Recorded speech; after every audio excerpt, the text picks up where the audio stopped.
ನಿಮ್ಮ ಫಿಂಗರ್ನ ತಗೊಂಡು ನಿಮ್ಮ ನೋಸ್ ಹತ್ರ ಹೀಗೆ ಇಟ್ಕೊಳ್ಳಿ. ಬ್ರೀತ್ ಔಟ್ ಮಾಡಿ. ಯಾವುದೋ ಒಂದು ನಾಸ್ಟ್ರೈಲಿಂದ ಮಾತ್ರ ಜಾಸ್ತಿ ಬ್ರೀತ್ ಅನ್ನೋದು ಹೊರಗಡೆ ಬಂದಿರುತ್ತೆ. ಟ್ರೈ ಮಾಡಿ ನೋಡಿ. ಲೆಫ್ಟ್ ನಾಸ್ಟ್ರೈಲಿಂದ ಜಾಸ್ತಿ ಬ್ರೀತ್ ಅನ್ನೋದು ಬಂದಿರುತ್ತೆ, ಇಲ್ಲಾಂದ್ರೆ ರೈಟ್ ನಾಸ್ಟ್ರೈಲಿಂದ ಜಾಸ್ತಿ ಬ್ರೀತ್ ಅನ್ನೋದು ಬಂದಿರುತ್ತೆ. ಆದ್ರೆ ನೀವು ಬ್ರಹ್ಮ ಮುಹೂರ್ತದಲ್ಲಿ ಗಮನಿಸಿದರೆ ಎರಡು ನಾಸ್ಟ್ರೈಲಿಂದ ಸೇಮ್ ಅಮೌಂಟ್ ಆಫ್ ಬ್ರೀತ್ ಅನ್ನೋದು ಆಚೆ ಬರುತ್ತೆ. ಬ್ರಹ್ಮ ಮುಹೂರ್ತ ಅನ್ನೋ ಸಮಯದಲ್ಲಿ ನಿಮ್ಮ ದೇಹದಲ್ಲಿ ಇರೋ ಇಡ ಅಂಡ್ ಪಿಂಗಳ ನಾಡಿ ಅನ್ನೋದು ಆಕ್ಟಿವೇಟ್ ಆಗಿ ಇರುತ್ತೆ. ಸೊ ನೀವು ಯಾವಾಗ ಈ ಪರ್ಟಿಕ್ಯುಲರ್ ಟೈಮ್ನಲ್ಲಿ ಮೆಡಿಟೇಷನ್ನ ಮಾಡ್ತಿರೋ ಆವಾಗ ನಿಮ್ಮ ಮಧ್ಯದಲ್ಲಿ ಇರುವ ಸುಷುಮ್ನ ನಾಡಿ ಕೂಡ ಆಕ್ಟಿವೇಟ್ ಆಗುತ್ತೆ. ಇದರಿಂದ ನಮ್ಮ ದೇಹದಲ್ಲಿ ಇರುವ 7 ಚಕ್ರಾಸ್ ಕೂಡ ಆಕ್ಟಿವೇಟ್ ಆಗ್ತವೆ ಈ ಪರ್ಟಿಕ್ಯುಲರ್ ಟೈಮ್ನಲ್ಲಿ ಧ್ಯಾನ ಮಾಡೋದ್ರಿಂದ. ಸೊ ಈ ಬ್ರಹ್ಮ ಮುಹೂರ್ತ ಸಮಯದಲ್ಲಿ simple and very very powerful ಟೆಕ್ನಿಕ್ಸ್ನ ಮಹಾ ಅವತಾರ್ ಬಾಬಾಜಿ ಕ್ರಿಯಾ ಮೆಡಿಟೇಷನ್ ಕ್ಲಾಸಲ್ಲಿ ಹೇಳ್ಕೊಟ್ಟಿದ್ದೀನಿ.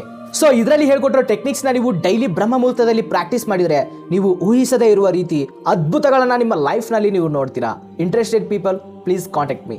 Thank you.